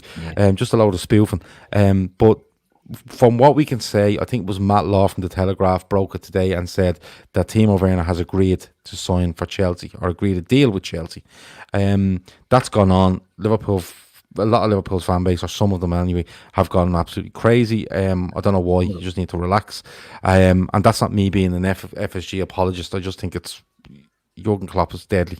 We don't have to worry about it. But then some reports came in tonight that apparently they have agreed the buyout deal, but want to do it in installments, and Leipzig are refusing this. So, Chris, I'll come to you first. Do you think this is a transfer that will go through, and Chelsea have seen an opportunity where Liverpool have decided to wait and seen an opportunity and gone for it, and fair play to them? Or do you think this might be a little bit of cat and mouse and Liverpool maybe still involved somewhere there? The initial thought was it was cat and mouse, and it was Leipzig leaking something to say to Liverpool, look, it's pay the release clause or nothing. Because the money side of it, I was like, well, Liverpool never offer 200 grand to any player. They won't. You know, I don't think even Van Dijk gets that at the moment. So, but the more journalists that are coming out there, you know, there's sort of respected ones, you know, off the German patch, even some of the local journalists, that they're all, because it seems to me like it's a done deal. My initial reaction was I was a bit gutted. I still am a bit gutted. I think it's probably because it's been bubbling on for that long. In my head, I think I was thinking, well, it'll just get done. It just felt like one of those transfers. It'll get done, a bit like the Salah one. It dragged out a bit, but we'll find a way of getting it done either this season or we'll get it boxed for next summer. It'll get done. So I must admit, the Chelsea thing wildly caught me out. So I was like, whoa, I didn't see that coming. Why is he going there? But then I thought, he will play regularly. He probably will get Champions League football. It is a big step up from Leipzig. So there's lots of things there. But I think it's all right, and I've said it on social media, I think it's fine to be frustrated. Because I'm frustrated. I think if we got him, and I've seen lots of people saying, and I get what they're saying, you know, is he as good as our front three? Possibly not. You know, if you pick our front three, starting 11, is he starts? No, but he's a massive step up in Divock Origi and Shaqiri. And I did like the fact that we had that 6 months where we had a front three and Coutinho, and we could just rotate every now and again. You know, Champions League games, we played the front three, and then when we're playing Leicester at home, we'll throw a Werner in. And the drop-off's not massive, and I quite like the idea of us having that. But we're in a COVID world, you know, I would probably say FSG are a bit more prudent. They won't take risks with money. They just won't. And if people will be crying out for them to do that, they ain't going to do that. Whereas Chelsea and other clubs are a bit more cavalier and will take more risks. That's their prerogative. So it feels to me like he will go to Chelsea. It feels like we've possibly missed the boat. Maybe trying to be a bit clever to get a deal. But sometimes if someone puts like a massive bid like that, a bit like Thomas Lemar, we had a deal agreed for Thomas Lemar. Arsenal put 90 million in. You were like, well, just one of them. Good luck, yeah. Good luck. I mean, if they fell through, but you know, it's but it's hard not to be disappointed. Yeah, it's how I feel. Owenburg says Liverpool looking to finance transfers this summer by getting a third party to pay the transfer fee in full and the club pay it back according to a current financial climate. I'd love to know where you got that from, Owen. Yeah. I really would. I think there's a lot of speculation going on at the moment. There is. There's going to be a lot because nobody knows. Like, I'll put this argument to you, Keith, and I was having a little think about this earlier, you know, just for the show, I suppose we're going to do tonight, and just kind of looking at it because all the talking's coming out. Like someone said there that Melissa Reddy has said today that Liverpool killed their interest in April. It's June. Yeah. So did nobody think of saying this in the last 8 weeks? You know that they've killed an interest. I find it. Listen. I've seen Jan Arge Fjordhoft say, "Oh, Liverpool did this." They all seem to know everything. Yeah. As soon as the news broke that Nobody Chelsea knows. agreed a deal, James Pearce has said he won't sign for Liverpool. Like, you know, that's a decent bet when you write that down and put it out there. You're hardly putting yourself out on a limb there. I think that's fair to say, right? But Keith, I'm looking at this, and when I sat down earlier, I thought to myself, right, that looked nailed on from what all you were hearing, right? And look, I see Melissa already did with him with the Anfield rap where she was going on about how much Liverpool were interested in Timo Werner, okay? And this was during the COVID break, so it wasn't before football stopped, okay? I think there's two things here, Keith, and I don't know if you agree with me, right? I think Chelsea have seen an opportunity and gone for it, all right? I think Liverpool may have been cute, trying to be cute, okay? Could there be an argument that, now, I could may look very stupid at the end of the summer when we don't spend a penny. Could there be an argument that some other player has come up somewhere and with Liverpool pushing on Werner, someone else comes along and says, no, listen, you were interested in this player, he may be available now, and Liverpool may have switched their attention a little bit. Could it be something like that? Because if it's not, and they're not willing to pay the 50 million quid or whatever it is for Timo Werner, I would suggest you're not going to see a big signing this summer, which contradicts a lot of what's gone around with regards to, you know, the money they've earned from this, the money they've earned from that, the money they've earned from this, plus, you know, the Nike deal and stuff like that. Now, people will point to the COVID and thing, but when you break it down, you know, if the games are played and Liverpool win the league and play their games and get the TV money, they've lost out on 5 match day revenues. Yeah. You know, there's probably a bit more to that, but I just... For me, there's something more to this, and I'd still kind of wait until Chelsea or Leipzig make this official. Yeah, so would I. Look, the way I look at this is simple. If Liverpool wanted Timo Werner, they'd have Timo Werner. I think they're looking... COVID may have played into this, right? The market and the landscape may have changed. Is Timo Werner something that we absolutely need? No. Is there someone cheaper that could come? Now, I don't know if I'm thinking along the same lines, but Dembele's got mentioned as a loan with an option to buy. We all know Klopp was mad for Dembele, tried to get him before, bad injuries, but could it be a case that they're looking at Dembele? Or do we all wake up tomorrow and Timo Werner's a Liverpool player? Because we've seen this before as well. And even though James Pearce and all might be saying that, I don't know. Until you get confirmation, we just don't know. I think if Liverpool really wanted him, they'd have him. And I think we had the same thing with Pulisic as well. Linked. Not as obviously extreme as Werner. We all thought Werner was done, but you know, but it doesn't always happen. Even for a position of strength in the transfer market, you know, like, don't get me wrong, right? If Liverpool are pushing for Werner and they're hanging out for, listen, let that fucking deadline go and we get him 10 million quid cheaper. Like any businessman would. Like people going, oh, they should have just paid it. You know, do you know what I mean? It's like walking into a shop and going, how much is a Mars bar? 8 quid. Oh, well, I'll just pay it. Should have just paid it. It's not how it works, right? But if Liverpool were pushing for this and they thought they were going to do a sneaky deal or get it a bit cheaper, or Werner's talking to them, Werner's agent's telling them what's going on with Leipzig. Werner's telling them what's going on with Leipzig. So if Chelsea come in, don't get me wrong, Chelsea didn't fly to Leipzig this morning and do a deal. Something's gone on. Even for a deal that isn't going to happen, for a position of strength in the transfer market, would Liverpool's interest not have been to actually come out and say, we are not buying Timo Werner? Right? And what I mean by that is, if they say that 2 days ago and Chelsea agree a deal, right? people can go, well, Liverpool just decided it wasn't for them. Yeah. But now Liverpool are made to look like Liverpool aren't willing to spend this money in Chelsea. Or why is that weird at the winning this time? Yeah, it's not a good look.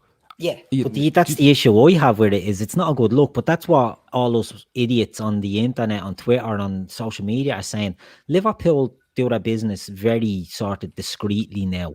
And I said it a minute ago, if they wanted Werner, I think they'd have signed him. I think Liverpool, we signed Minamino in January, right? And he's not really done anything yet. I wouldn't be surprised if we're looking at players of that ilk to bring in as, support players to the squad. You bring in Timo Werner, and if it's true that Chelsea are offering 200 grand a week, right, we were never going to offer that. And that's probably not what he was looking for. That could be what Chelsea have come in and said, right, bang, 200 grand a week straight up. Liverpool wouldn't touch that with a barge pole, because that's what Salah's earning. Do you know what I mean? They're not going to do that for a backup squad player. I think too many fans think that Klopp is an absolute patsy for FSG, and he's being told, you're not getting this, you're not doing that. Jurgen Klopp is a strong man. He knows if he wants someone, he'll get them. He done it with Van Dijk, he done it with Alisson. He didn't go to the next options. He won't be held to ransom for someone unless he really wants them.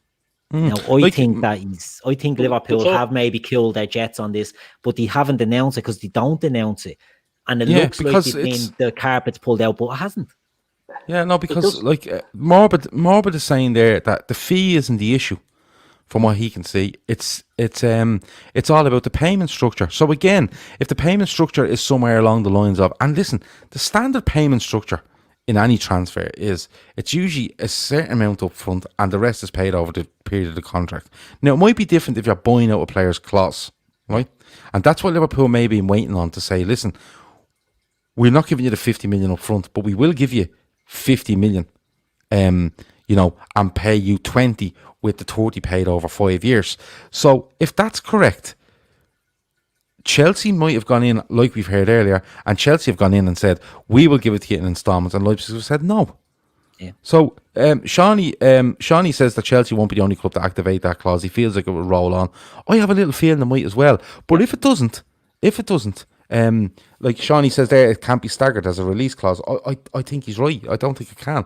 But if it doesn't roll on, and Chelsea do a deal with Timo Werner, it's announced by Leipzig, Werner, Chelsea, all the relevant parties, people will question as to, well, what happened with Liverpool? And the only answer will be, A, you weren't willing to pay the money, or B, you had your eye on someone else. So we're going to, regardless of what happens with Timo Werner, we're going to have to wait until the end of the transfer window, whenever that opens and closes, to then make an absolute decision on it. Like, let's be honest about it. Timo Werner agrees a deal with Chelsea. His agent probably went, what are you offering? We will take that if we don't get Liverpool. Is that okay? We've agreed a deal with you, right? That has been said. He'll take it if it doesn't get matched by Liverpool. So it's not even like he's confirmed. He'll go with that if we don't get another offer. So the reaction to that from people was, FSG out, they're pathetic. Look what they're doing. Look, like, this needs to stop, right? Yeah. That needs to stop. Yeah. Listen. I'm a bloke. This is three blokes, right, sitting in their houses talking about football, right? And unless one of us is an absolute financial expert, right, we can't tell you exactly what goes on in the world of football. We just can't. Okay, yeah. So to make assumptions against FSG, and again, I've had issues with FSG as to £77 tickets, not enough £9 tickets, furlough of staff and stuff like that. So it's not like I sit every day going, FSG are amazing, because I don't fucking get that off FSG, and I never will. But people need to stop that. It just seems that it's just like, jump in, fee first, and see what happens. I think there's a lot more to come. I think there's an awful lot more to come from this. Both in the sense of Werner and both in the sense of Liverpool's summer to come. Yeah. I think Chelsea have just jumped to the front of the queue. Sorry, Chris, for cutting across you. Chelsea have jumped to the front of the queue, and as Shawnee said, they've activated that clause, and once that's activated and people know, right, that's it, bids will come in, or the clause will be matched by other teams, and I think we'll be involved in that. If we want them, we'll be involved in that. We've tried to do a queue, and we've tried to let the fee or the buyout clause expire and then move for a lower fee. It's backfired. Chelsea are going to pay it. Well, we might just say, right, fuck, if we want them, this is it. We're going to pay him because we will get him if we match that fee. That's fair enough. To be fair, guys, it does feel like there's definitely a bit of information I feel like we don't know. And to be honest, we probably never will know. I know it's the world where everyone thinks we should know. They should come out and tell us this. They don't. No other business does tell you what's going on in the background. I work for a hotel company. I work quite high up in the hotel company. I don't know the ins and outs of what goes on in it. So a lot of people don't. Are you saying you just go in and DOS? I do, yeah, mate. I get paid to sit. Get paid to have a sleep. Just scan yourself into a spare room and go 8 hours. You always look real fresh. I was wondering why. That's right. But then there is now there's talk is Klopp's had three Zoom or Skype calls with this fella. No one knows how they went. Yeah. For all you know, he said, "I want this amount of playing time," and Klopp went, "No." Or there's some of the conversation where Klopp's gone, something about him I don't like, or something about it won't fit. Playing wise he's brilliant, but wise he doesn't. But you're saying there's 3 Zoom calls, right? I didn't even know there was Zoom calls, right? I don't know where. I must have been asleep as well, right? But the thing is, right? And then I seen as soon as what? Not with me though. No, not beside you. No, Jesus, no. Let's lash them runners out right now. But what I'm saying is, 3 Zoom calls, right? And then Chelsea agree a deal with Timo Werner, right? And next thing, there's people reporting that, when Werner was on that call with Klopp, Klopp told him it'll be difficult to do this deal, by the way, because of the COVID-19. How the fuck do you know? Nobody knows. You know what I mean? So, listen, I will say one thing though. And listen, I said, and I'm actually going to write a little bit on this because I said last summer, you strengthen from a position of strength, and I said that openly, and I've literally nearly every week on this show I've said I was completely wrong, and that's absolutely fine. You're allowed to be wrong, okay? But I think it'd be quite telling now if Timo Werner doesn't go to Liverpool, but Liverpool sign somebody else, i.e. a Sancho or fucking an Mbappe or name a player. I don't know. There, Mbappe. Right. Klopp was on the phone to Mbappe's outfit 2 weeks ago as well. So is that deal after falling through or what's happening? Yeah, but he told them it'll be difficult to do. But this is what I'm saying. If it doesn't happen with Werner, right, and they don't sign anybody, right, or if they do sign somebody, you go, that's why the Werner deal. They couldn't do both, and they went for this fella. If they don't sign anyone, I think I will be honest, part of me will be going, last season, you proved everyone wrong. I think he's taken it. I think the risk is a little bit higher again now if he went and he done nothing this summer. You know what I mean? I'm not asking to go out and sign fucking 10 players, but I think there is a few bits around that squad that you can just place in around. Don't have to be massive, but place around and strengthen. I think this is going to run and run. Yeah, that's what I think. That's where I am with you. I like you thought we'd sign someone last summer, we didn't, which is a bit of a surprise. But I could kind of sell it to myself. Well, Keita and Chamberlain will get more minutes. We'll see what happened in Origi. And I thought, Origi had just come off a really promising big season, so you thought, well, there's chances there.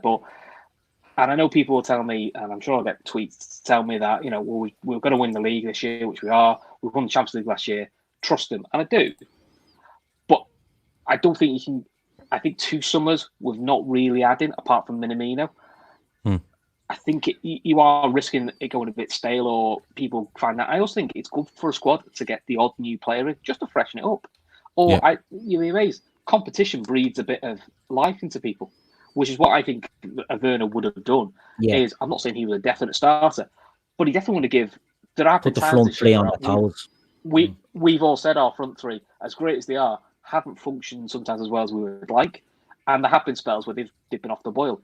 It would have been great, say, if Salah had a couple of off weeks to go, take 2 weeks off, we'll throw Werner in. And you know what? We'd probably be all right. Well, like we used to with Coutinho. If you tell me Coutinho's coming instead of him, while, yes, I'm not his biggest fan because of the way he left, I can't deny he's a proven asset.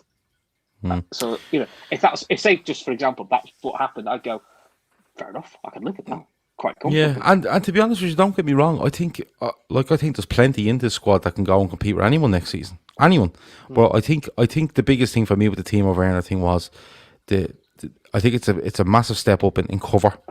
You know, if that's what you're predominantly looking at him as, or just being the fourth person in, you know, the fourth attacker that you can pick from three and you're happy with them four, I think you're more comfortable with a Werner as opposed to a Rigi, in my opinion, and when you're picking three from that four. But the forward planning bit was the bit that got me. And with him at the age he's at, you're looking at, you can easily get 5 or 6 years out of him, you know, and you can look to develop him over the next season or 2 seasons or 3 seasons. And then if a Salah or a Mane or Firmino want to go and try something else, absolutely fine. I think that was the biggest thing for me, was the forward planning part of it. But I think it will run on. Let's see where it goes. And I think it's a good marker for where we hope to see Liverpool go. If this doesn't happen, what direction Liverpool go with regards to the transfer window. Lads, we are absolutely taking the piss now. This is an hour and 40 minutes, and all we've done is told everyone that Danny Rose doesn't like football, which I don't think is, you know, I don't think we've done anyone any justice tonight, to be honest with you. William is going to every other Premier League. William's bleeding job shared with about 8 Premier League clubs. Mars bars cost £8. And Mars bars cost £8. Avo did say to me, it sounds like an Andy's sort of Mars bar. Yeah, it's absolute. If a Mars bar is £8, it's absolutely notions. But look, it's been a brilliant show. The chat has been phenomenal from start to finish. There was one arsehole in it, and he was duly blocked very, very quickly as soon as I copped it, what was going on. But just looking through the names, there's loads of different names popping in there, and it has been a brilliant, brilliant show. As for the rest of the week, today is Thursday. I don't think we'll have anything tomorrow or Saturday. We try to take Friday, Saturday off. We will be back on Sunday. We will get our heads together and see what we can sort out for next week. But of course, next week you're looking at, it's the last full week before football absolutely comes back. So it's getting closer. And listen, don't be worrying about Timo Werner. Liverpool are going on to win a title. You don't need to be worrying about Timo Werner or anybody else above that. All you need to worry about is how many smoke bombs you can let off in your ma's garden without the elbow next door going on about our washing. Yeah. All right. Chris, it's been an absolute pleasure as usual, and I'll talk to you soon. Thanks for having me, mate. Good stuff. Keith, the same to you, my man. Pleasure, I'll talk to you soon. Good stuff. That's been the Fatback 4 Daily. Thanks a million for joining us. And listen, he's not even that good. Won't worry about it. Over and out.